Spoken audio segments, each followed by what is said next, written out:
how's it going, you filthy gamers? Welcome to the Game Chat Podcast, Episode 1. I'm your host, Dryad.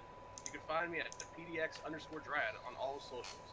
Alongside me, as always, my good friend and co-host, Scatman. What's up, guys? You can also find me on all socials at the Elite Scatman. So for today's episode, we got not a long lineup, just something nice and simple for the first episode. Yep. We got Scatman's going to talk about some casual games on his casual game talk. What do you got for us today? Well, I'm going to start off here with Need for Speed Heat as soon as I get my tabs up. Because this is a game I've been looking forward to for a while now. Because for me personally, Need for Speed Payback was a bit of a disappointment in terms of like the actual gameplay. I didn't find the replay value to be there a whole lot. I didn't care for the upgrade system because that was purely RNG, which I've never cared for. When your main upgrade system is random, that's, to me, is just not a good time. At least for a racing game. Now, if it was like a Borderlands or Diablo or something, that makes a lot more sense, but not a racing game. But, so I've been keeping up with this. They've done something cool for once, and they've released Need for Speed Heat Studio, which allows you to customize the cars before the game even comes out. And then they release a new bundle of them every week. So, and I'm actually really curious to see how many more cars are going to add. Because obviously you've got like your Audis, your BMWs, Porsches, Honda Civic. I'm always looking forward to seeing how many I've always been a fan of the Mitsubishi Lancer Evo, so I'm curious to see if that's in the game, because I don't think there was a game that wasn't in recently that I played, at least not at launch. But yeah. But from what I've seen, it looks like they went back to the Need for Speed 2015 model for the most part for the basis of the racing. But it looks like it's definitely a step in the right direction, in my opinion. But we'll see when it comes out in November. I think it's November 8th? Yes, November 8th. And then they release, like I said, on the app they release new cars every Tuesday, up until like October. So there's going to be a good variety of cars in this one too. Hopefully more than the last one. Seems like a different take on a game to release stuff every week and stuff like that up until the game release. Well, they've kind of taken a rather different approach with the release of this one, because normally they'd announce it at E3. They didn't this year. Or I can't remember if they did or didn't this year. I think they did confirm they were working on it, but they didn't actually have like a playable demo or anything, because that was just going to take away resources from actually developing the game. So that's why we didn't really get a playable demo, or I think even a gameplay trailer or anything, until they went to Gamescom this like last week or two. Yeah, I think Gamescom ended the 19th. Yeah, it was not. Yeah, it definitely it was here recently, definitely within the last couple weeks. I didn't hear too much coming from Gamescom, so I didn't even know what was going on and what was releasing. This is just the main one I was following that I knew was going to be at Gamescom, and it's a couple different guys on YouTube I watched that have played it, and they seem pretty optimistic about it so far. And I think just going back to that good old street racing thing, because Payback was it was less about the street racing and kind of more like a video game take on like a Fast and Furious movie, which was, neat in its own right. It just didn't leave you a whole lot of replayability, especially with the multiplayer. It felt a little stripped compared to 2015, because in 2015, in the multiplayer lobby or whatever, you could actually start up races within that lobby, and then they'd take place while everyone else is still free roaming. So kind of like back to Need for Speed, what was it, Underground and Underground 2? Kind of, you could just run up on somebody in the street and instigate a race. Well, yeah, there was that. That's been, but no, like you could actually like, start up an actual like race event, like an actual like circuit race, Oh, and then but like everybody else will still be in the lobby, and like you can have the option to like invite everybody in the lobby to do the race as well. It was really cool. It was a lot of fun. hmm. And they took that out of Payback, which I was really disappointed by because that's what I liked about 2015. Because I could go back and play with different people all the time. Because people are still playing Need for Speed 2015 pretty decently. Like I've got on a little while ago, and there's still quite a few people on.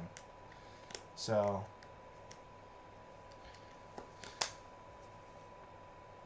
But yeah, they've done some tweaks to the driving physics model. Obviously, the gameplay demo looked good, but they are always made to look good. So we'll see when it actually comes out. It'd be interesting to see how it looks on the PC. Uh, First, racing game I get on PC. yeah, no, definitely. PC would definitely be. Yeah, this would definitely be a great looking game on PC. Uh, I could just imagine RTXs with ray tracing in some of these cars. It would just look astonishing. yeah, it would look great. Yeah. Yeah. Oh, excuse me. Yeah, because it's going to be on their Origin store, so. I just wanted to see what that would be through, but yeah, makes sense. EA Origin. Yep. And then, yeah, I think that's really all I have to talk about it, really, without going on into an insane tangent. I could go more in depth about, like, the proper car physics, the upgrades, the cops. Like, there's more I can go into, but there's plenty other YouTube videos out there that do that. Probably a lot better, because they're guys that have actually played it and have an idea as to what they're talking about, at least more so than I do. But I am definitely excited for it. It definitely sounds like it's a new take and a better version. I think the best way that I've kind of seen it happen is it looks like a blend between Need for Speed Carbon and Need for Speed Pro Street. I remember Pro Street. That was a good game. Pro Street was awesome. That's still one of my all-time favorites of the series. Carbon was really like it kind of it mainly has like the night racing and reputation building aspect of like Underground 1, 2, Most Wanted, and Carbon. Just like because those were all more about building up your rep and stuff, and you just kind of earn money along the way as well to buy stuff. Whereas this one, you only earn money during the legal day races, and then at night is when you earn all your reputation. So it's definitely an interesting take on it. I think with the actual legal street races probably being the more competitive scene, I think we'll definitely see that be more towards the if there becomes a bigger competitive side to the racing, it's going to be during the day races, I think. Yeah.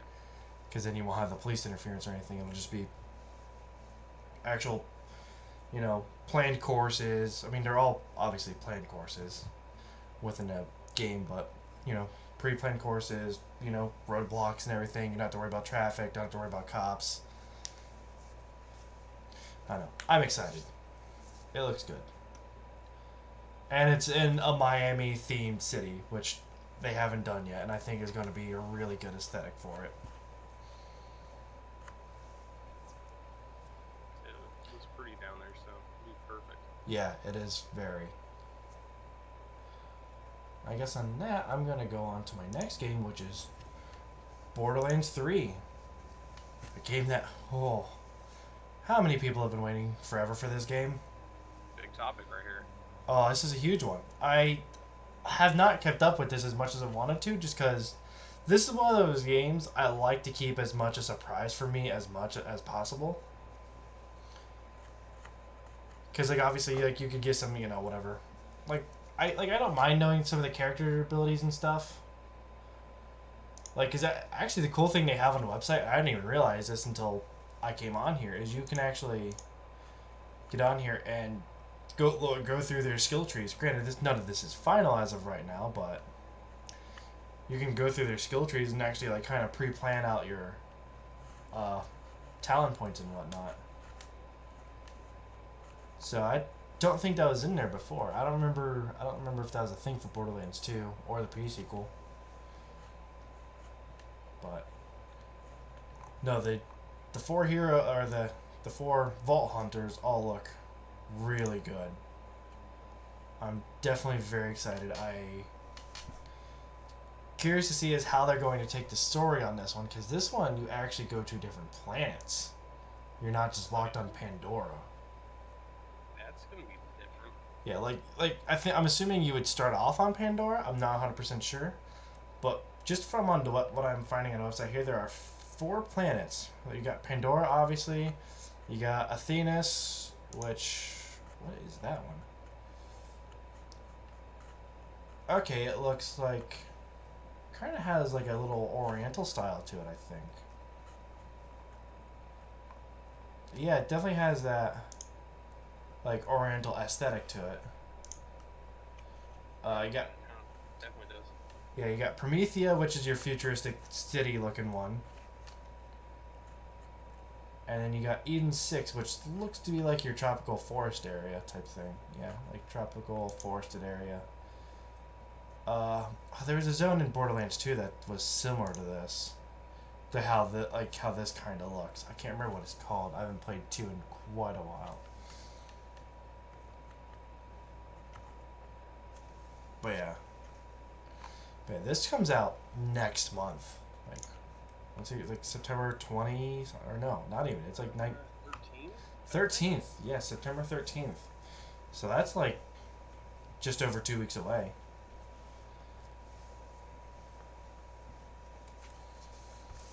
You know, Borderlands was a game that I always shied away from just because of the RPG aspect.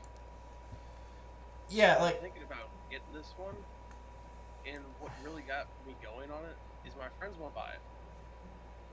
And I'm like, guys, I don't want this to be the Fallout issue, because Fallout, they get so far ahead, there's no level, like, balancing to the game. Yeah. When I heard in this game, loot is level balanced. Yeah. So level 50 is going to benefit from playing with that level 1 or level 2 at the beginning again. Yeah.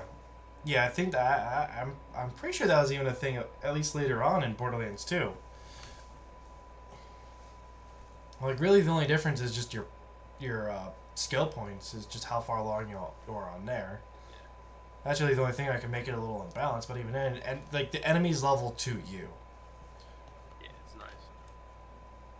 which I there are a lot more games kind of taking up that model of where they scale the enemies to that player. Because I noticed, because there's been a few games taking on this approach. I know that's always been Destiny's kind of always had that to an extent. Yeah. And then, obviously, World of Warcraft with its expansion, Battle for Azeroth, they actually adopted that into their whole leveling. Their whole leveling system is like this now. But yeah, no, it's definitely, more guns, new guns with new perks. Obviously, this game takes place after Borderlands 2. There's a whole, they do have a whole, yeah. So Borderlands 2. I have yet to play Tales from the Borderlands. I'm not sure exactly where this takes place.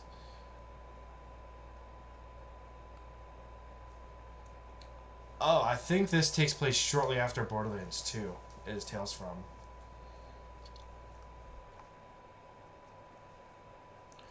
But yeah, so Borderlands 3 is going to take place after that.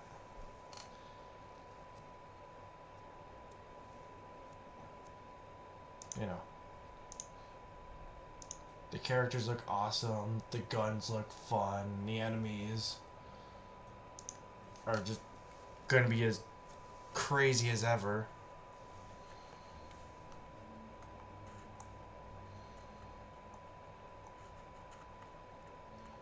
No, I know. I'm going to touch on this later.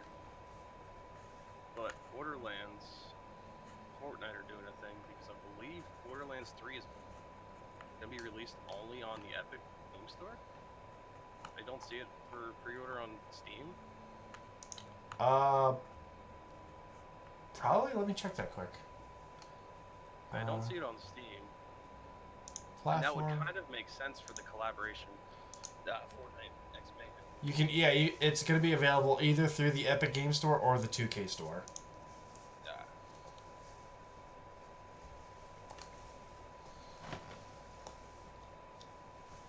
Yeah, so this is not going to be available on Steam. Which I see a lot of people having problems with that. With a game launcher is a game launcher. Yeah. I get that people don't want 9 different launchers to load 9 different games. Yeah, and I get that. Like, that's, like, I do get that. Because, I mean, even on mine, I have Steam, Origin. One point, I'm pretty sure I did have Epic, if I don't still. Well, you'll be getting it. I'll be getting it, and then, obviously, I just... Everybody's doing their own thing anymore, and it does become a bit overwhelming, especially if you don't have... For some people that don't have higher-end PCs specifically. Yeah, it's a lot of memory space. It really is. So I can definitely get why some people are upset about that. No, I mean, Google Stadia and Xbox Game Pass solve some of these problems, but yeah, and that's a different topic on its own. Yeah, I mean, and if you're buying it for a console, you're not even really have to worry about it. Yeah.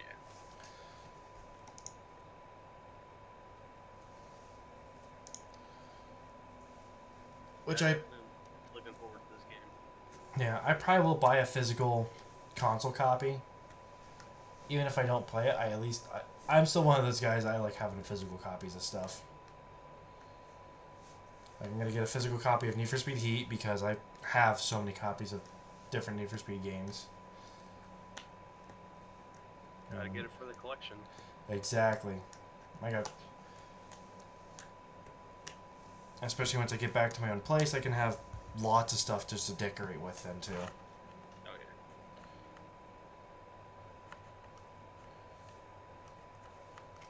And then, I guess since we're on the topic of like an RPG-esque game, go into my next game, Cyberpunk 2077, which I have not followed at all. I just know CD Projekt Red is really good developer, because they worked on what, The Witcher 3, The Witcher 3, yeah. which I've yet to play. I've not played any of the Witcher games, so I'm not familiar with them at all. I just know people love their games. Oh, their games are beautiful. Yeah, so I am actually excited for this one. I think the only reason I haven't picked up The Witcher 3 is just because I've played so many like medieval Western style RPGs. Like it's kind of a saturated genre right now. It's just that medieval style RPG. Yeah. There's just so many games that fit into that. That's probably the main reason why I haven't picked it up. I mean, it's not that it's expensive, but yeah. The Mercenary Outlaw. Okay. So yeah, it's I'm not exactly sure. I'm assuming it's going to be a third-person style game.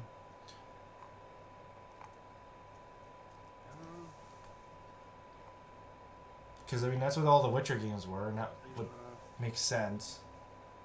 Yeah, I know this is Wikipedia, because I couldn't find anything anywhere else. Yeah. But it's saying it's going to be a first person. Is it really? That's what they're saying. Now, it's Wikipedia, so take it for what it is. Yeah, that's Wikipedia, so anybody can...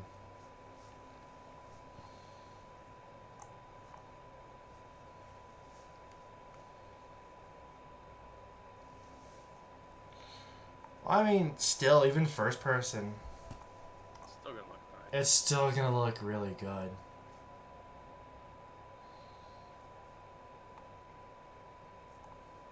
I guess the spaces of it is um, you're an outlaw, you're a mercenary outlaw who's, I guess, is hired to go after a implant that basically gives you immortality. So. Seems like an issue. Yeah, no, that's definitely. I mean, yeah, immortality. That's a bit of a goal. Also, the car that they just have just looks awesome. It looks like it pretty much it looks like a futuristic DeLorean to me. It's kind of what it looks like.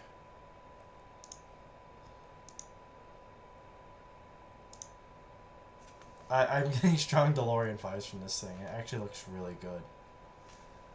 So you're just looking at the wallpapers. Looking at it right now. Oh, that's pretty interesting.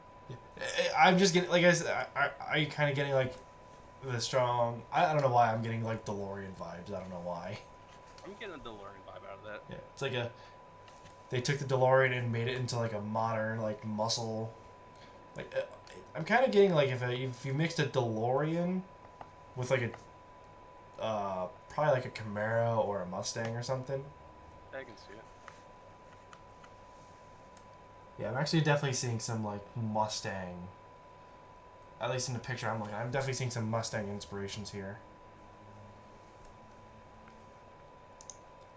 And plus, the whole trailer with Keanu Reeves, like that in and of itself is worth just checking it out, in my opinion.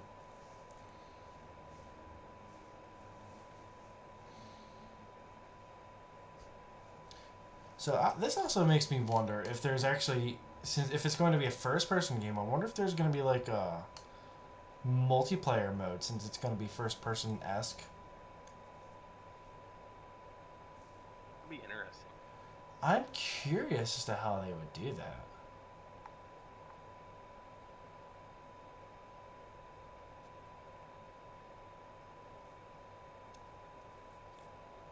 Because just from what I'm looking at, I'm assuming there's going to be different playstyles to how this game goes, so. Yeah, there's gotta be. So I'm just looking at, I'm looking at the pre-order bundles right now, and it's just, these are kind of nice. Let me pull those up quick. Game soundtrack, art book, cyberpunk sourcebook. Ooh, that steelbook case looks really good. Yeah, wait till you scroll down to the next one. Oh wow, that statue. Yeah. That statue. I'd like to have the statue. That would be awesome. Statue stickers, art book, soundtrack, wallpaper for desktop and mobile. That's pretty nice. Yeah. Looks like it comes in a crate. Yeah. I assume it'd have to with the statue. Oh, that's easily a probably $140 bundle there.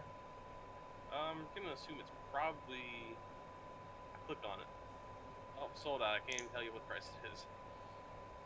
I was gonna say I'll probably assume it's anywhere from 150 to 200. Just because that's the normal price range or something like that. Yeah, especially with something with the statue. Yeah, I was thinking 140 minimum, probably 150. Okay, wait. See what's inside.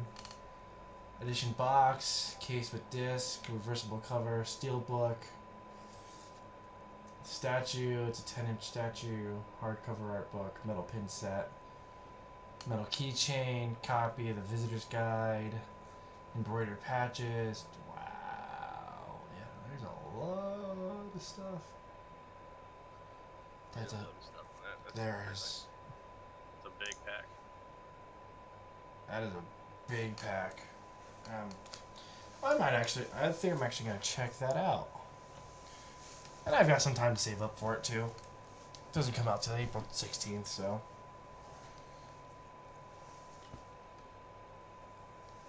Definitely gonna be more news dropping for this game. Yep. I mean, now in holiday releases and stuff like that too. Yeah.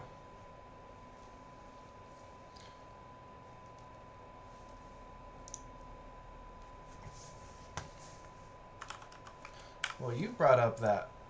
Now that my brain's going off on a tangent, you brought up that Fortnite update earlier with the whole Borderlands thing. Yes, sir.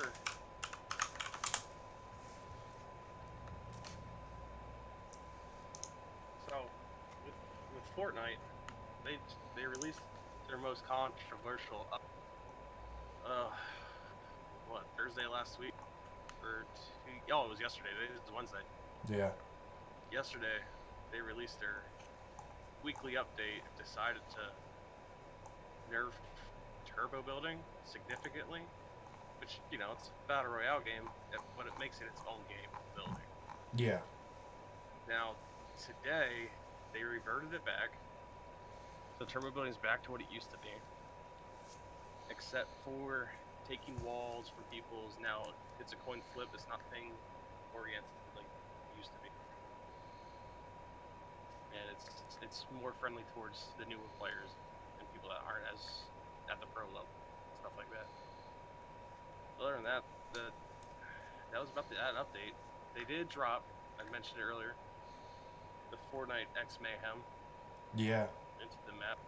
So with the map, they've been doing like significant map changes, like tilted towers turned into like tilted town where you can't build with these rift zones. That along the story, that's happening for a reason. But with this Mayhem, it's the fourth. I think it's the fourth rift zone that happened. But it literally turned it into 2 locations straight out of Pandora. Yeah. And once you enter these rift zones, like each rift zone kind of does its own thing. Tilted Town puts you in like a western outfit. Retail Row's got zombies, gives you HP and shield. But once you hit the rift zone down here in Pandora, it actually shaders over into a Borderlands art, and it's nuts. I landed there just to look at it, and it just straight up looks like you're playing Borderlands. Like you say, just from what I can see on here, it looks very Borderlands-esque. And like, they released a Psycho skin. Comes with, I don't think it comes with it. I think you have to purchase them separately, but you can buy the Psycho skin. Oh yeah. Pickaxe for them, and they even have a Claptrap backpack. I just noticed that. I just popped that up. That looks. Yeah, it definitely looks like it. Go ahead. It's not the cell shade. It's not the cell shaded textures that Borderlands is known for. Not exactly. You can definitely tell it's not Borderlands, but you can tell it's still Fortnite. Yeah. But they really collaborated on that to make it look as close as possible. And I mean, if Borderlands 3 has this more of a cartoony style and realisticness with Fortnite kind of deal, I would like those graphics. 100%. Now the trailer that came with it doesn't really do it justice as much as loading into the game and going. Oh, that's usually the case. Yeah. There's a lot, flying in there, 144 birds, this and that, all your shaders, all cool graphics, it looks. But yeah, they're hyping up Borderlands. Definitely. I mean, like we said, it comes out next month. Comes out next month. It's on the Epic Games Store. Yep. I mean, I hate to say it, but Fortnite recently has just been a giant billboard for upcoming games and movies and stuff like that. That does seem to be the case. I mean, Fortnite has been gradually dropping in popularity, though, over the last few months. I know since the season 10 started, I'd like to say Fortnite has lost 10% of its viewership just from these stupid additions, stupid things that they've been doing to their game. Yeah. It just feels like they stopped listening to their community once the season started. And I think there is a general course where just over time games just do lose popularity just because people just get bored of them. I Like, mean, it might have something to do with PewDiePie and Fortnite or Minecraft, but yeah, Minecraft's recent surge in popularity has something to do with it. I mean, Minecraft is nuts right now. it is, which is fine. Minecraft's one of those games where it's never gonna die. Like it's never gonna go out of style. I think what Minecraft 2005 release. It was early. I remember buying it off of Mojang, however you want to say it, for like $13 in beta, Um, and like $20 everywhere. yeah, that was its beta, and it was fully released to the public in 2009. 2009. So I think the beta was 2005. yeah, probably. I remember buying it in late middle school, early high school. It was Yeah, like the first game I bought with my money. I was like, hey, this game's not bad.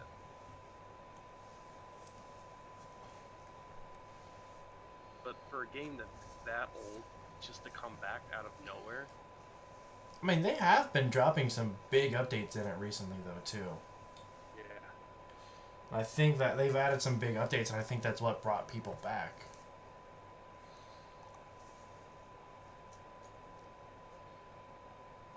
Because the most recent update, they added in bees, They're killer. killer You smack bees. their little hive and they come after you. Yeah, But as for Fortnite, I mean, other than that cool Borderlands thing and them reverting what they messed up and doing what they should have in the first place, this game's still enjoyable. The game's still competitive.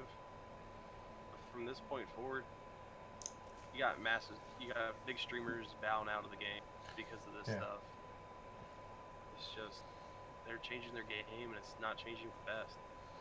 yeah. Its interest over time has just it had a spike.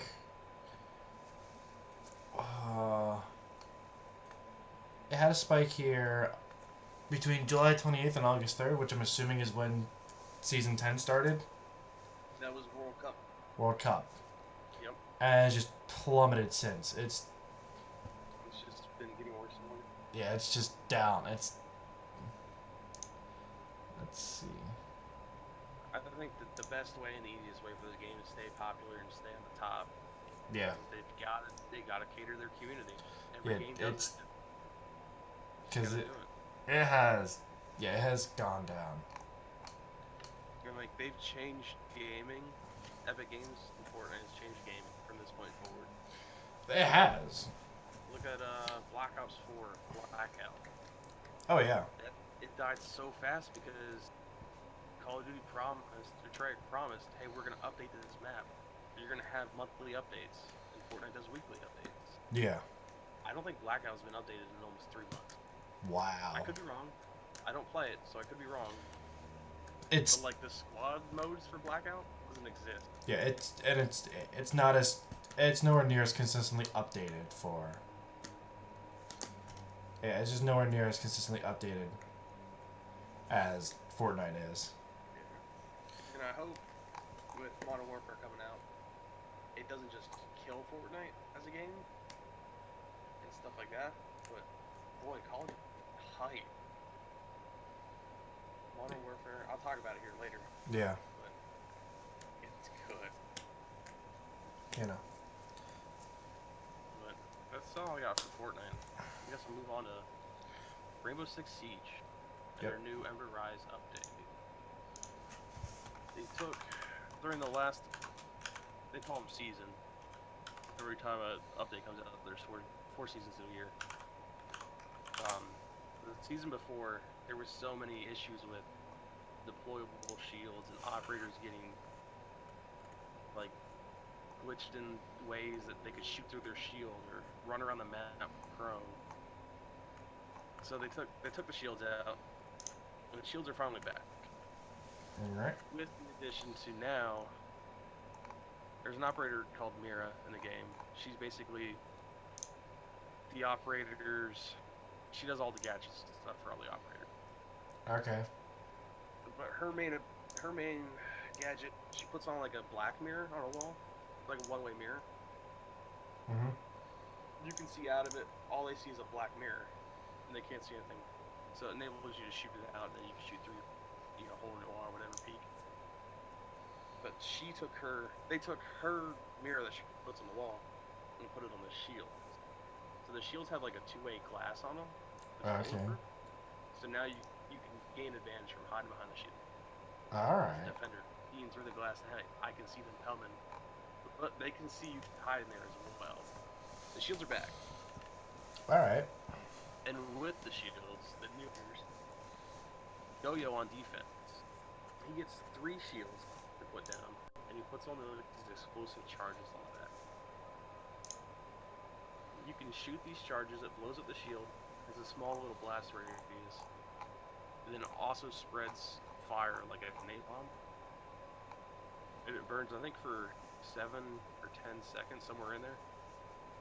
And you can't run through it. If you try to run through it, you'll die before you get through. Yeah. So from a competitive standpoint, I think he's going to see more bans now on defense than Echo. But Echo uses like a hover drone that you can attach to the ceiling and people. I think I have seen that used in a couple. Yeah, he's been one of the constant bans in competitive game, just because people don't want to deal with it. Yeah. The camera and it disorients. But playing through the technical test server with Goyo, whatever, I don't know how you say it. Yeah. Just playing as him in competitive game modes, nobody wants to play as him. Yeah. But he can shut down so many pushes into the objective. Yeah. You hold people out until like the last 30 seconds, they have to push to plant. But if you shoot your shield, you shut off that location, that entryway for 10 seconds, 7 seconds. Okay. Now, as for the attacking operator, what's her name? I don't even know her name because she's not the greatest. Amaru. She's got a grapple. She's the only operator that has a gadget that allows to zoom up the walls. Anything that you can rappel through, she can basically get to without rappelling. Okay. Jumps through a window that's 3 stories above her. So she's just insanely mobile. Yeah. She gets 3. I think she only gets 3 hooks per round, but she can hook up through a hatch, so you can drop hatch, plant with the diffuser, grapple back up hatch. But there's like a 4 or 5 frame per second buffer between her entering through a window with her grapple and her being able to shoot. So if you hop through a window and they're there watching the window, you're dead. Yeah. So, as for her, I didn't see much play with her. I didn't see many people playing her. She's just one of those situational operators. Yeah. Yeah, she's probably just going to see play on like probably very specific maps that just have a lot of different floors and. Yeah, like there's one map, Chalet. There's been one window that nobody can rappel up to. Can't jump out of it as a defender. It's just been there. Yeah. Now with her, you can access that window, so it changes that map a little bit. Yeah. For the most part, she doesn't have changed maps. She should have done that. Yeah. She doesn't have that. You have to play like count that I'm gonna be here. Yeah. She doesn't have that, feel to her. Yeah, she's just kind of more of a gimmick character more than anything. Now, one of the older maps, Canal, which was like a little dock with a building, is one of the worst. I want to say worst maps rotation-wise. Okay. You only had one way to get from one side to the other side as a defender. Oh. But with this update and this season launch, they reworked the whole map, and it's basically a brand new map. Okay. Defenders now have 3 different ways to get back and forth between both sides of the map. And there are so many different angles, hallways now that help defenders play well this map. Alright. But this season coming it's gonna be a good season. Yeah. They added Wow, they're adding an additional rank now. It used to be, I'm gonna mess this up, copper, silver, nope, copper, bronze, silver, gold, plat, and then diamond. This season they're adding in the rank champion. So basically anybody, it's not the top 10,000, but it's the top 9,999 players Okay. will get champion rank, and their number position will be displayed. Okay. So you can see exactly who you're playing rank wise. So if you're playing rank number 1 and 5, the ranks are going to be right next to her. That's Which actually is really nice. cool. Yeah. It's nice to have that now. Rocket League's had that for a while. Anybody Grand Champ, it shows their MMR. So it's nice to have that. Yeah.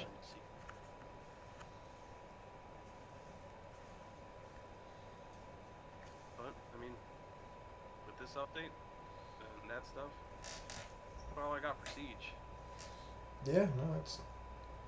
I've actually thought about picking up Siege in the past. It's really fun just to sit down and play. Yeah, I do have a couple friends that do play it, and it's something it's always caught my eye. I've just never taken the time, I've just never taken the money, really, to invest in it, because I'm like, I just don't see myself dumping that much time, especially now with how busy I am. I only have so much time to dump into games. I mean, that reminds me now, with dumping money into this game. This game's pretty much pay to play already. Like, you buy the base game. Yeah.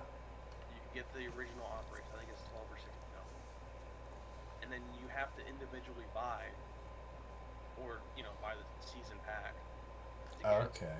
Or year packs to get more operators. So you either buy the operators individually with renown that you can earn in game, but it takes a year, or you can drop 20 to $30 for a year, whatever, 1, 2, 3, or 4 operator numbers. Well, Okay.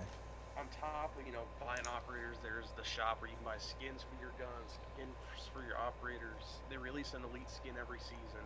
Yeah. They announced that for this season they're releasing a battle pass, so it's another thing you have to buy to unlock. Okay. But I'm not a huge fan of it, but I don't know much about it. They haven't released much info on it yet.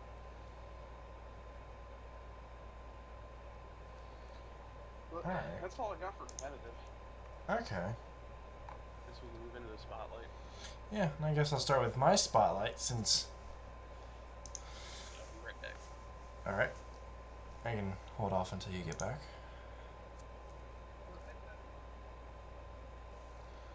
Oh, while you're doing that.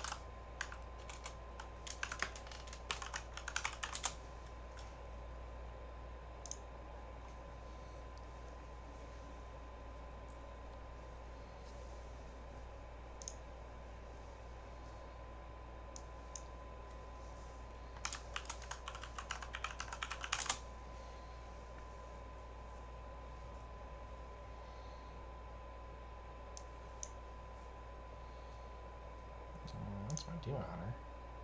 That's fun.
Alright.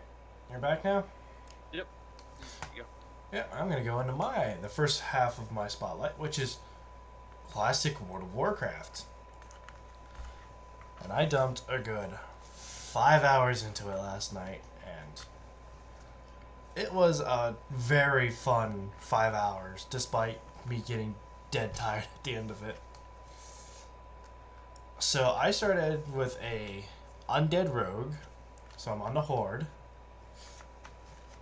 Uh, and I experienced something that I haven't really experienced in live World of Warcraft. And that is just a bunch of people leveling. And actually, like, it's like how Classic was. You were fighting with other people for the mobs to complete your quest. There's no quest markers without add-ons. Like it's not exactly vanilla World of Warcraft, but it's very similar. About as close as you can. As close as you can without getting on a private server that Blizzard hasn't shut down already. And honestly, this is really an appropriate time for them to launch it because it's on their 15th year anniversary. Just to think, WoW's been out for 15 years kind of blows my mind that it's still as active as it is. But like it brought back the old raids, the old class talent trees, the old world that we lost with Cataclysm. No, the old like everything's just back to very similar to how it was before. Now, one thing me and a couple of my friends did notice is that they did buff the early leveling up to like the early leveling up to about 7 or 8 is quicker than what it normally would have been, despite the fact you have to wait for mobs to spawn that aren't being killed by 50 other people. Because there's literally been pictures people have been posting on like Facebook and Twitter and stuff of them, like literally a line of characters waiting to like collect the quest item or kill a mob. Like it's insane. People are posting, their insane, wait times to even get into the server to even play. Like there's some people that have been trying to play since it came out and just haven't been able to because their server's full. I chose a lower population server just so I did have the opportunity to play, and I plan on dumping a lot more time into this because I had a lot of fun with it. Now, I don't think I'm ever going to get to raiding or whatever, but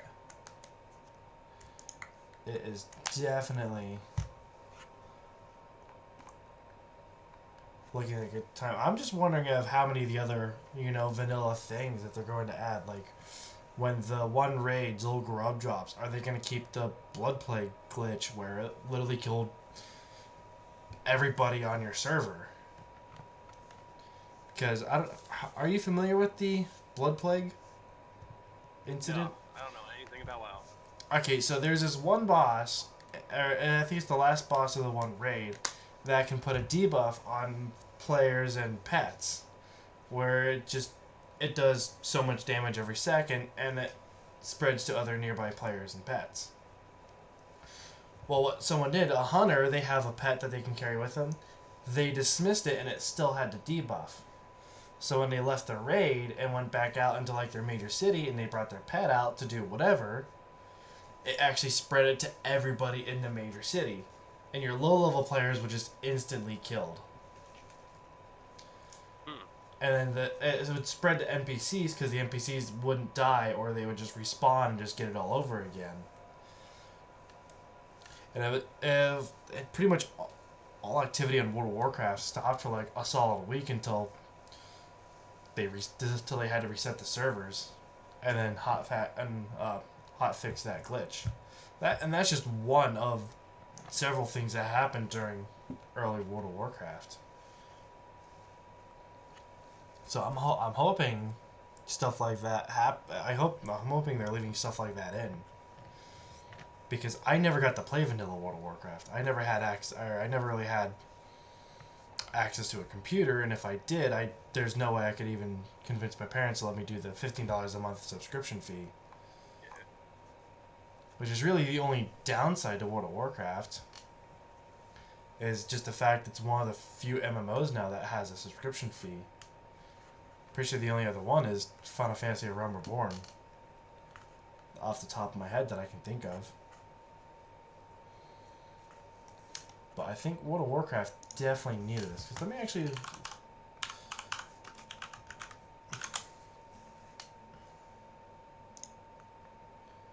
Yeah, let me go on to...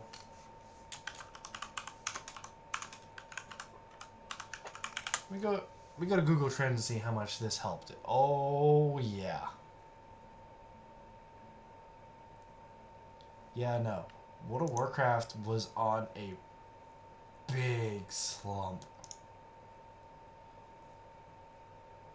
Because, like, it had various peaks, which I'm assuming is when, like, yeah, that's about when, like, pre-patches for, like, stuff would happen. World of Warcraft, it's, the search history for it has just spiked immensely just with the launch of Classic. So I think this will definitely revitalize it a good bit.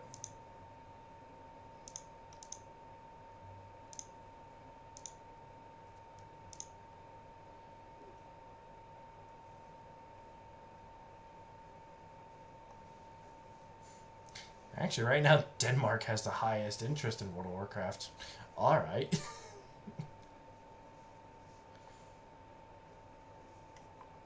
That's random. Yeah, no, this is definitely, and I think the performance of classic World of Warcraft will actually dictate how future live World of Warcraft expansions will go.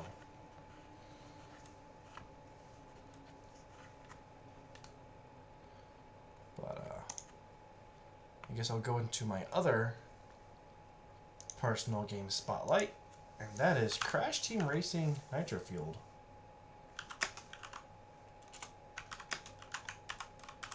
And if you can't tell, I am terrible at segues. And I'm terrible at spelling.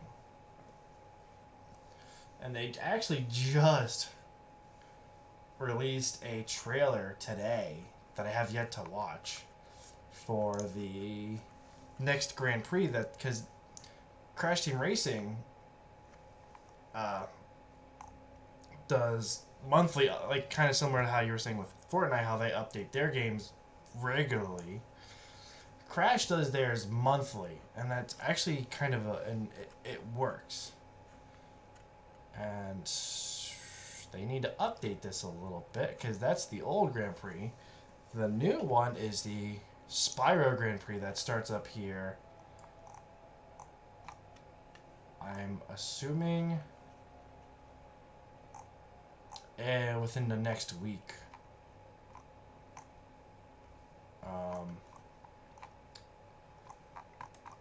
But yeah, so they just announced the Spyro Grand Prix. So, and it's adding the characters Spyro, Hunter, and Masty Nork. Obviously, new cards, new customizations. Obviously, new leaderboards. And that's actually something I want to kind of touch on with their leaderboards and their ranking system. And it's kind of screwed up. Because the way their ranking system works, I'm going to actually go back into here.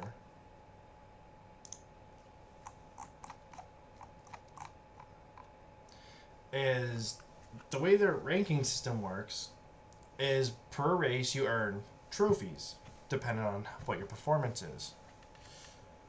And then your overall rank within the Grand Prix or whatever is determined by how many trophies you earn. Now that would be fine, but you can see here 36,503 trophies the guy in first place got. That is an insane number, seeing that the maximum number of trophies per race you can earn is 12. So let's just do a quick math. So let's 36,500. Let's just do that and divide it by 12. This dude would have had to have won over 3,000 races to get close to that. To get that. That is a lot of races. Granted, each race is only like between 2 and 5 minutes in length. But if you include, queue times, because the other thing, the issue that they need to work on is it takes forever to load into a race. Because you just have the automatic timer of just wait. You have because whenever you actually do join a lobby or you join a group of other people, there is a full minute for map voting and customization, which I think customization should be able to be done before you even queue up, because there's really no option to do that. And then just a full minute just for map voting. Like, I think the map voting should automatically complete when like majority of people have voted. It's like if 5 people vote for one map in an 8-player lobby, like, why wait the extra however long? And then just in my experience, I have a hard time just staying in with these lobbies. Like, I feel like if I manage to stay in with a group, I'm only with them for 2 or 3 races, and then I get kicked out for no reason. And then there's many other people that have similar issues where they just can't connect the races. They're always getting looted out, or they're lagging out, and because if something happens during a race, and like say you lose connection to everybody else, you keep racing and everybody else is just replaced with AI. And it's just kind of treated like an AI race. So the multiplayer needs some work. The ranking system, in my opinion, needs to not be based on how many trophies you can earn, because people that can dump 10 hours a day into this game are obviously going to do well, whereas people like me, where I can maybe only dump 10 hours a week, and I can't even dump that much time into it because of just playing other games and stuff. So I think the ranking system definitely needs to be worked on. It needs to purely be performance based without the trophies. I think they need to look towards how other racing games handle the ranking system, like Gran Turismo, Forza, Need for Speed even has their own ranking system. I think they need to adopt one of those ranking models. I think would make, and actually add a ranked matchmaking option, because as of right now, you just do a race and that's your ranked. So if you're having a bad day, I mean, and even if you don't do well, like, you're always earning trophies, but it's a difference of whether you earn 1 trophy for last place or 12 trophies for first or somewhere in between. Like, it's just not fair to the casual people that are legitimately good at, like, the people that are legitimately decent at the game just can't dump a lot of time, and it's just not fair to them. So when you say there's no rank queue, there really is. I can start the game brand new, 0 trophies, and go up against somebody with 3,000 trophies. Yes, exactly. Yeah. Exactly. That doesn't seem right. It doesn't, and you see it in all the lobbies too, because like there's always those, because you always have those 2 or 3 guys. There's always at least one guy who's at the front of every race. There's always that one guy. And you can tell who it is because he always has like the last tier reward early in the Grand Prix. So this dude does nothing but play this game and plays it well. And he's just always and they're just always at the front.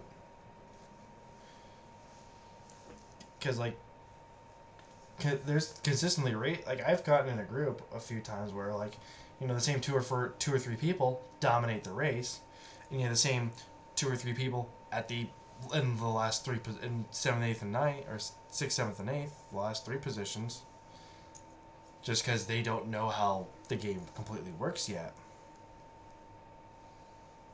or they're just. Does the game still have, or not still, but does it have like the catch-up mechanism that Mario Kart does? Like the guys in the back will get the speed boost items and the bullet bills. The guy in the front will get like a coin every once in a while. Yeah, no, like, yeah, the power-ups in that regard are balanced like that. For the most part.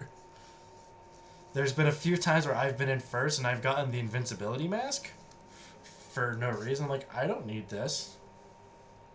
I'm going to take it because it's completely unfair.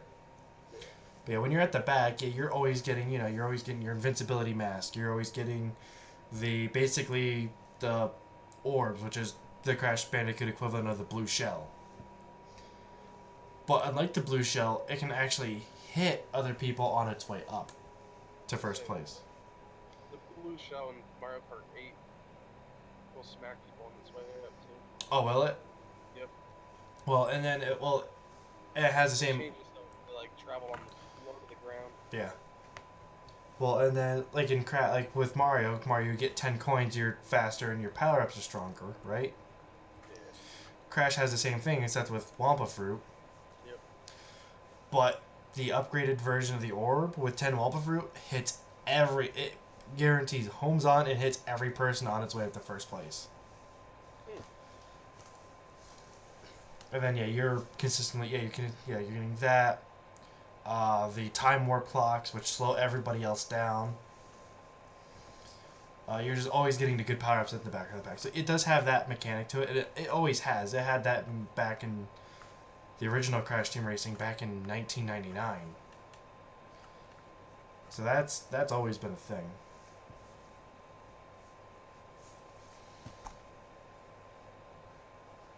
And then, well, not only that, and then like in the current meta, okay, I didn't know that was a thing. The current meta right now, because there's four different like characters fall into like four different types of, I guess specs or whatever. So like obviously you have like Crash and Cortex, and there's a few other characters that are like your overall balance characters. You have characters where their main stat is speed, you have characters where their main stat is acceleration, and others where their main stat is turning. Speed characters are predominantly the best just because they're the fastest, but they also take kind of more skill to play. I was able to just do a couple races with, like, I've always used balance characters just because I thought they were just overall good, but if you can, learning to drive a speed character really isn't that hard. Yeah. It's super simple. Like, you just gotta, it's just basically a difference in turning.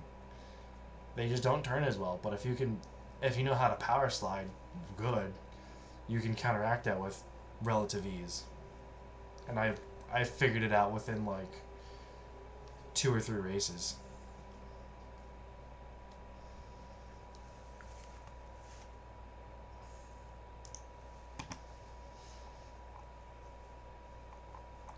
I'm actually surprised they don't have more screenshots for the newer stuff.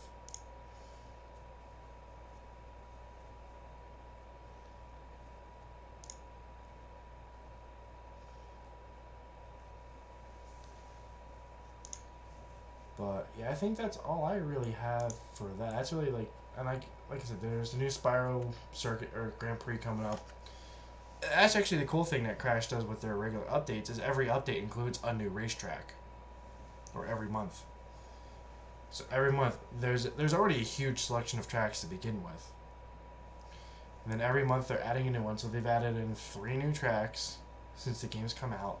They're adding in new racers, which really don't change the meta at all, because it's still like you just have those 4 different class types, and that's it. All those, like, every character falls into one of those 4 different classes, and there's really no distinguishing between them. So I think something that would actually help switch up the gameplay a little bit is maybe give characters like their own, little perks for their little stats. And maybe give certain characters bonus perks for like pickups and stuff. Like, say, Crash and Coco, since they're the main good guys, they have increased Aku Aku Masteration. or Cortex, his orbs move faster along the track or whatever. Like, I think if they added in little stuff like that to make each character feel a little bit different, so they're not all just carbon copies of each other. Because I think that's something that kind of hurts the game right now. Because, like, yeah, well, I could play as Crash, Cortex, Fake Crash. What it I can it doesn't matter. They all handle exactly the same. So I think if they just gave some stuff just to help distinguish the characters from each other, I think would actually add a lot of. I think you see, especially online, you see a lot more variety in the online characters.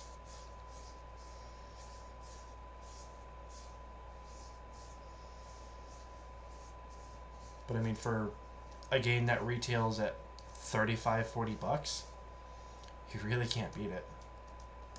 Yeah, it seems like a lot of content. It really, and like I said, it's regularly updated, and they're free updates. So you don't have to pay for them. They did add microtransactions, which is fine because all the stuff you can buy in game is all cosmetic. It doesn't change anything at all. And I never had an issue with microtransactions for cosmetic items. I've never had an issue with that.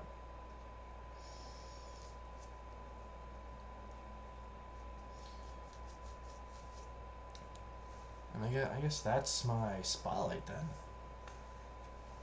Because I don't think I have anything else to really add to that. Alright. Well, I talked about I brought it up earlier. We're going to address the elephant in the room. Everybody wants to hear it. The Modern Warfare Alpha. The Alpha was released... Oh, they actually got released Thursday. Playable. It was released over the weekend for PlayStation exclusive. They said it was only going to be Friday through Sunday. I guess they opened the servers early on Thursday. So they had a whole 4 days of it. So the alpha was set only on this 2v2 like gunfight style game. Everybody got the same loadout. Every 2 rounds the loadout changed. And they were on these tiny maps. You could basically see each other spawn. We played a little bit Friday night. A couple of us got together, and the game had me wanting more from it. The gameplay was phenomenal. The game style is phenomenal. You actually have, it takes time now to ADS into your sight. And like ACOGs and rifle scopes, when you ADS, you can actually start seeing through the scope as you bring it up. There's a little bit of recoil to the game now. So it takes skill now to shoot. Yeah. I'm not saying it didn't before, but it takes more skill now with the recoil, the new ADS. The game just feels, it feels clunky at times, but it feels smooth most of the time. I mean, this game mode for me, this game mode didn't make me want to play the alpha all weekend, but it did make me want to wait for the beta and play more on the beta.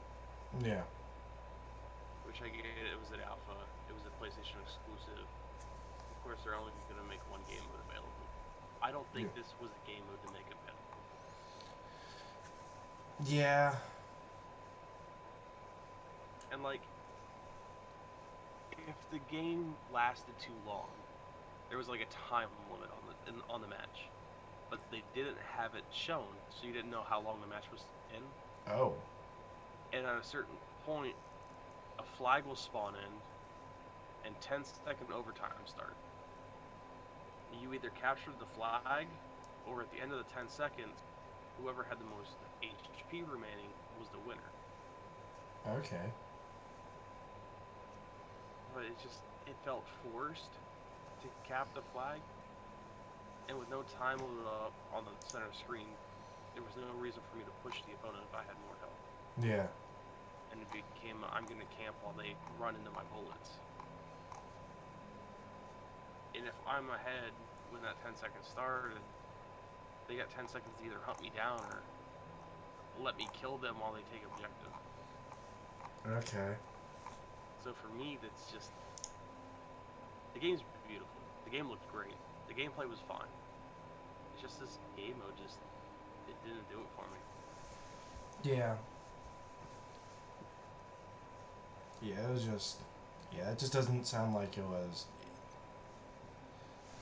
It's not. It's probably not the first. When people thought, original Call of Duty Modern Warfare. Okay, what'd you say? Was it pairs? Like. It was 2-on-2, and the map you could literally see each other from the spawn location. Yeah, see that's. They were that small. Like they were smaller than Shipment from Modern Warfare. See, they were almost that size, if not smaller. See, yeah, that's definitely because when I think of Call of Duty Modern Warfare or Modern Warfare 2, I think of the 4v4, the 5v5 on the slightly small to medium sized maps. Like I think of those matches a lot more than 2v2s. Yeah. No, I mean that's this game mode. When they did the multiplayer gameplay reveal, when they had streamers and everybody come out and play, they showcased this game mode. They showcased the 5v5 team deathmatch. They showcased, I think it was 10v10 and 20v20. Okay. So there's going to be different scale game mode, stuff like that, which like the 20v20 takes place on specific maps for that game mode. Yeah. And like the 2v2 game their maps are only available to game. So the bigger maps are going to have, more interaction with the 20v20. Yeah. There's kill streaks that are limited to specific game mode. So like I might be able to call in an ACT in a 20v20 match, but not in a 5v5. Yeah. It's not set with that map, so they don't allow you to bring in that kill streak there. But I think when the beta drops, it drops September 12th for PlayStation 4 players. Okay. Then the following weekend, I believe it's 12th for PlayStation 4 and the following weekend for everyone. The 12th and 13th. So Thursday and Friday for PlayStation. And then 14th to the 16th. Which actually it seems like a whole weekend. Yeah. Thursday, Friday for PlayStation, and then Saturday, Sunday, and Monday for everybody.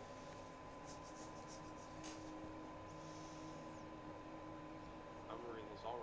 I'm all wrong. It is early access beta. So actually pre-ordering does get you early access to a beta. Yeah. Gives you 2 days of early access. 12 to 13th. 12 to 13th, if you pre-order the game, you get to 2 days. And then you have the rest of the weekend. Yeah, the 14th through 16th on the open beta, and the 21st and 23rd as well. To the 23rd, but that weekend is open to all platforms. So yeah, for PlayStation 4, if you pre-order, you get 2 extra days, and as a PlayStation 4 player, you get a whole weekend just to yourselves. And then the following weekend is open for everybody. But I think once the beta comes, and they actually showcase, team deathmatch, yeah, maybe a big team match, I would like to see maybe a 10v10 or 20v20 in the beta. Maybe not the first weekend where it's only PlayStation, but the following weekend where everybody's open to everybody. All platforms. They announced for the platform for the open access, it's going to be cross-platform later. Oh, is it? Yeah, the game is going to be cross-platform. Wow. I think they're setting up like Fortnite is and Rocket League is and stuff like that. They have an ID on the game. Okay. And cross-platform part. I'm not 100% on that.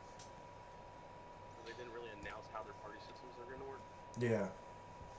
But yeah, once that second weekend where everybody has access to this cross-platform, you're going to have a ton of people playing.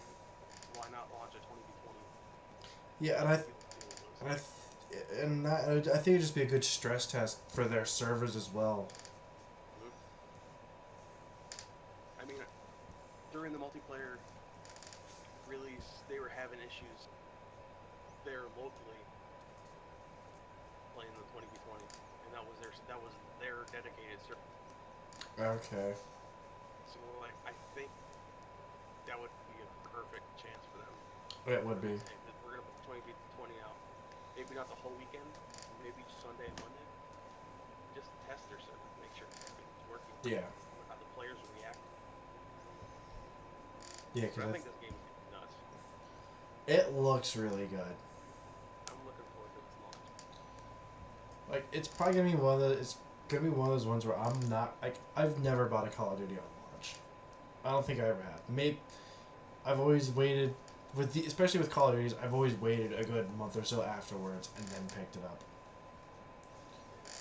I think I bought every Call of Duty on launch. Then got disappointed and returned the game, or traded it in, or sold it. But I don't know about this. I think I'm gonna like it. I think I'm gonna stick with it. I really want to grind it competitively. Yeah. When the game drops October 25th, then it'll be a good weekend. I can see me taking off the whole weekend.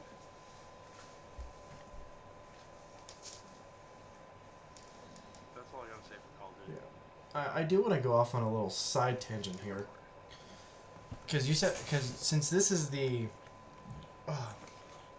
is definitely one of the, not one of the first games, but it's definitely one of the larger games, more largely popular games to do the cross-platform. Like yeah, Fortnite's doing it, Rocket League's doing it, like you said. But this is one where they've actually like they kind of have a chance to promote it for their launch. It's not something that's added in later on. Yeah, this is gonna be the first A title. I think that's what I'm gonna be. The first AAA title It's with gonna be the first AAA title with cross-platform completely. yeah. So if it has cross-platform party, cool. If it doesn't, all right, we get it. You couldn't do it because Sony's a bunch of, idiots. Well, I mean, But at the same time, you're working that close with Sony. I don't think Sony would have an issue with you going, hey, we're gonna be cross-platform. well, and cross-platform stuff has been something that's been more and more requested over the years, especially as online, online matchmaking and stuff has become more and more popular. It's just been more and more requested because, I have guys that I work with that are like, oh, you gotta buy an Xbox, so you can play with us. I'm like, I don't want to spend, $200, $300, $400 on another console that I'm only going to play 3 or 4 games on. Well, I think, especially with the next generation of consoles coming out here, probably next year, if the rumors are true. With the new generation of consoles coming out here soon, I think those consoles are going to be probably more properly prepared and ready to handle cross-platform stuff. Because I don't think that was entirely planned with the launch of PS4 and Xbox One. I don't think there were really any long-term plans for cross-platform stuff, so they never really, planned it for with their hardware, especially mainly. I think it's a networking thing primarily. Yeah, it's a network issue. But I think with the new console platform, it'd give them an opportunity to update their networking to be compatible, primarily between Microsoft and Sony, as those are pretty much the big two. I mean, Nintendo is in there as well, just not as a bigger extent. This isn't their primary focus.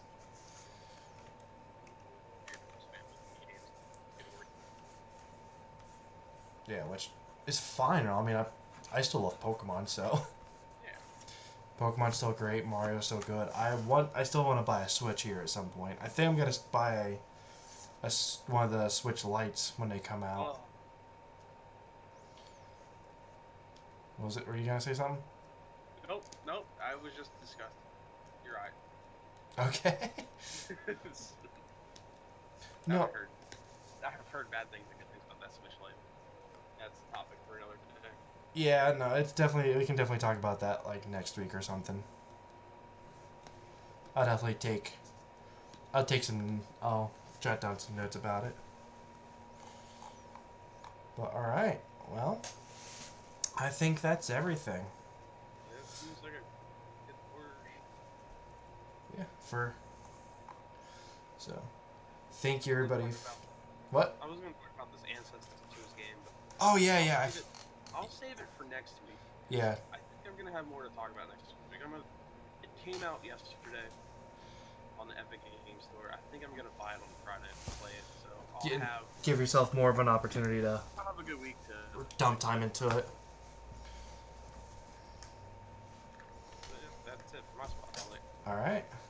Well, thank you everybody for joining us with our first podcast episode. The first episode of the Game Chat podcast. I'm Elise Scatman. And I'm Dryad. And we will see you guys next time.